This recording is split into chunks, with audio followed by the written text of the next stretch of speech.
Assalamualaikum warahmatullahi wabarakatuh. Bagaimana kabarnya hari ini anak-anak? Semoga tetap sehat dan semangat belajarnya ya. Jangan lupa pembiasaan cuci tangan sebelum dan sesudah kegiatan. Baik, pada kegiatan hari ini kita akan belajar tentang pertumbuhan hewan nyamuk di subtema 3 pembelajaran 6. Sebelum mulai pelajaran, jangan lupa berdoa agar apa yang kita pelajari bermanfaat untuk kehidupan kita sehari-hari. Selanjutnya, sebelum kita tahu ke pembahasannya, kita harus tahu tujuan belajar hari ini. Yang pertama, memahami pertumbuhan hewan jenis nyamuk, memahami daur hidup nyamuk, membuat poster HBS, memahami cara pencegahan DB, dan membuat soal cerita perkalian dengan cara penyelesaiannya agar tidak kalian bingung. Kemudian, sebelum kita masuk, masih ingatkah pembelajaran yang tahun lalu? Masih ingat dengan makhluk seperti ini? Ya, jika masih ingat pembelajaran kemarin, kita sudah belajar tentang metamorfosis kata, dari kata muda menjadi kata dewasa. Kata mengalami daur hidup. Jadi daur hidup kata ini berasal dari kecebong menjadi kata muda, kata dewasa, dan sampai bertelur kembali. Begitupun dengan jenis nyamuk. Pernahkah kalian melihat nyamuk? Ada di manakah nyamuk? Ya, nyamuk sering kita jumpai berada di rumah atau di lain sebagainya. Ada beberapa nyamuk jenis yang berbahaya dengan membawa demam berdarah. Di dunia sendiri banyak berbagai jenis nyamuk, tapi setidaknya ada berbagai jenis nyamuk. Ada 7 jenis nyamuk secara umum, yaitu nyamuk Aedes, yang kemudian yang Anopheles, nyamuk Culex, nyamuk Culiceta, nyamuk Prosopora, Anomansonia, nyamuk Toxocytes. Nama ini diambil dari nama Latin sesuai nama ilmiahnya. Nyamuk yang pertama adalah nyamuk Aedes. Nyamuk Aedes ini yang sering kita kenal dengan nyamuk demam berdarah adalah tubuhnya berbintik-bintik putih serta penyebab sakit demam berdarah. Jika tergigit nyamuk ini, hati-hatilah karena jenis nyamuk ini juga sangat berbahaya. Kemudian ada nyamuk Anopheles. Nyamuk Anopheles ini dia juga sering menyerang manusia. Jika dia tergigit menularkan penyakit malaria, tubuhnya pucat dan sarafnya berwarna gelap. Jadi nyamuk ini tergolong nyamuk yang berbahaya. Kemudian ada nyamuk Culex. Nyamuk Culex ini yang sering kita lihat di rumah-rumah kita atau di dalam pekarangan. Lebih sering menggigit unggas, ada juga yang menyerang manusia. Ada penyakitnya Wesley, namun pada umumnya nyamuk ini tidak terlalu berbahaya karena tidak menyebarkan virus. Kemudian ada juga nyamuk Culiceta. Jika kalian perhatikan, nyamuk Culiceta ini berbeda dengan yang lainnya. Tubuhnya panjang dan mempunyai 2 antena, serta menyerang hewan burung, hewan ternak, dan tikus. Selama ini belum ditemukan dia menyerang manusia. Kemudian ada nyamuk Sporopora. Nyamuk Sporopora ini tubuhnya sangat unik sekali. Dia ukurannya lebih besar jika dibandingkan nyamuk lainnya. Nyamuk ini juga tergolong nyamuk yang berbahaya. Penularannya seperti penularan aporvirus, flu, dan komplikasi, jadi termasuk nyamuk berbahaya. Kemudian ada nyamuk Mansonia. Mansonia ini dia juga mempunyai ciri khas sendiri. Dia berwarna hitam atau coklat serta sayapnya berkilap.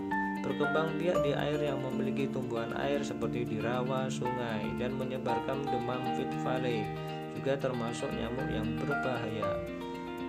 Kemudian nyamuk Toxocytes. Nyamuk jenis ini sangat unik sekali.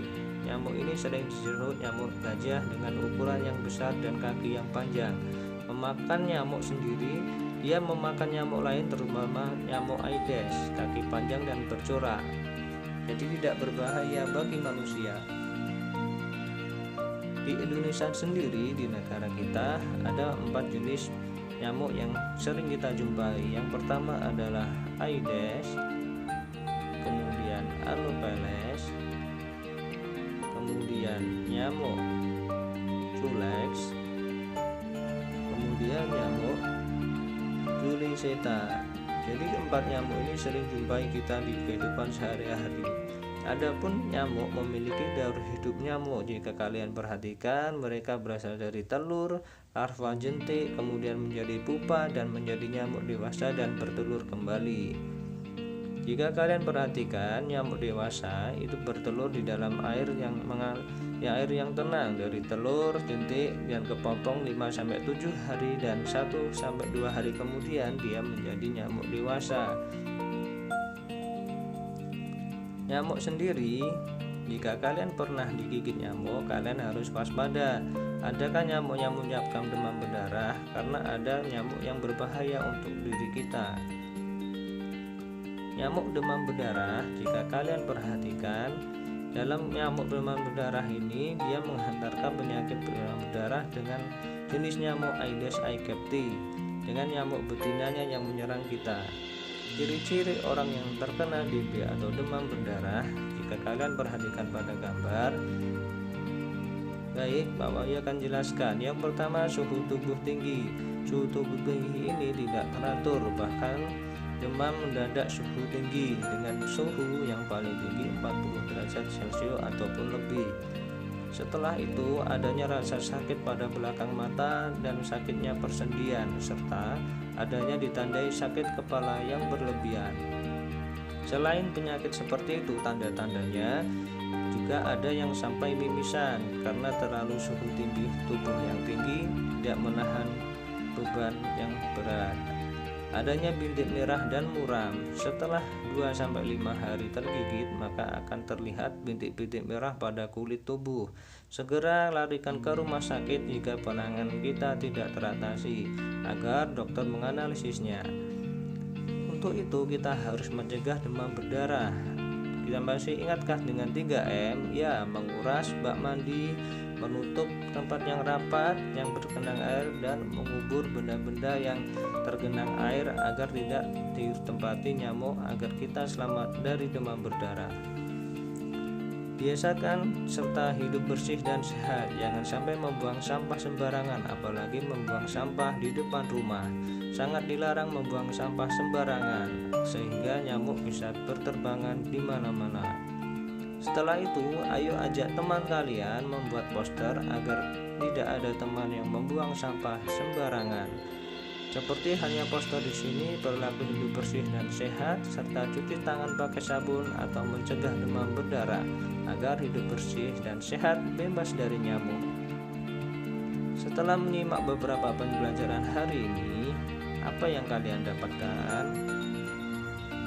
Ya, kalian setidaknya mengetahui berbagai jenis nyamuk, mengetahui proses daur hidup nyamuk, nyamuk penyebab demam berdarah, memahami ciri demam berdarah, serta ajakan hidup bersih dan sehat melalui poster. Kemudian untuk tugas hari ini, kalian silahkan membuat poster ajakan PHBS di buku gambar kalian. Kemudian jangan lupa membuat kalimat saran teguran yang baik agar teman kalian tidak membuang sampah sembarangan, dan selesaikan soal cerita perkalian di cerita rumah sakit. Selamat mengerjakan, tetap semangat dan jaga kesehatan. Jangan lupa tetap semangat serta hati-hati dalam beraktivitas.